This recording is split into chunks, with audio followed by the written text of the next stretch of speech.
Hello mga ka-farmers, karong adlaw na atay bag-ong pusa na mga piso.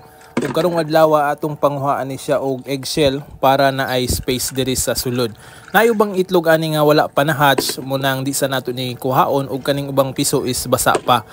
Karon atong gipanguha ning mga eggshell para naa sila space na makasuroy-suroy diri sa hatcher nato para dili sila madisturbo inig gimok-gimok nila. So muna ato mga tirada diha. Then ganing mga eggshell pwede lang nato ni padaplin, pwede ibutang nato sa mga tanom o ilabay yun.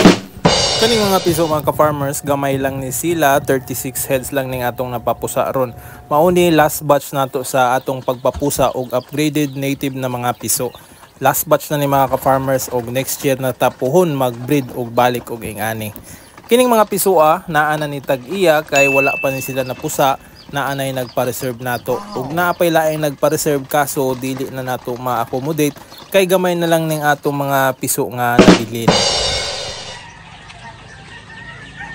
So diya na mga ka-farmers, out of 46 ka eggs ang napusa kay 36. So 10 pieces na eggs yung wala na pusa.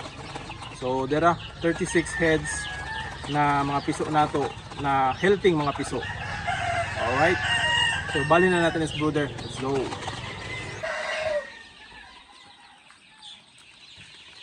So muna atong tubig mga ka-farmers kay mineral ni sa gula nato og brown na sugar para pang boost sa immune system sa atong mga piso.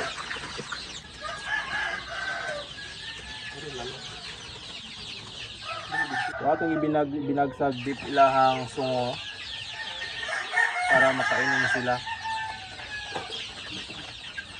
So at least 2 to 3 na dip sa ilang sungo pwede na.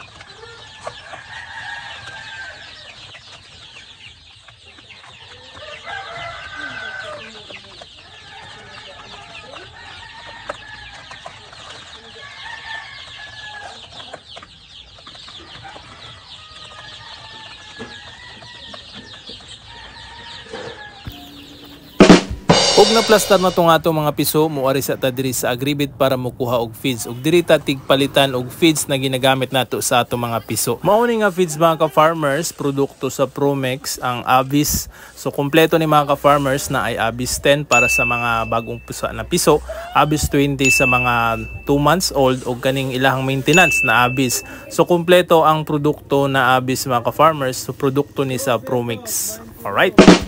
Ug diya ra mga ka-farmers ang atong makuhang grasya karong adlaw ug salamat kay Bossing sa pag-share sa iyahang blessings. Duha ni ka 5 ka kilo na Abyss ang atong makuha ron ug dako na kay ning tabang sa atong mga alagang piso.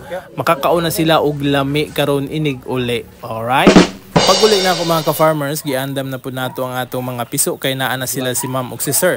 Si Ma'am ug si Sir ang nagpa-reserve ani from tanhay ni sila ug bago pa silang magsugod ug galam ani nga mga manuka. Hopefully mapadaghan nila ni Ma'am ug ni Sir sa ilahang manukan.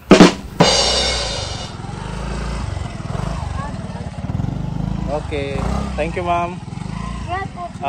Salamat. Straight lang dyan.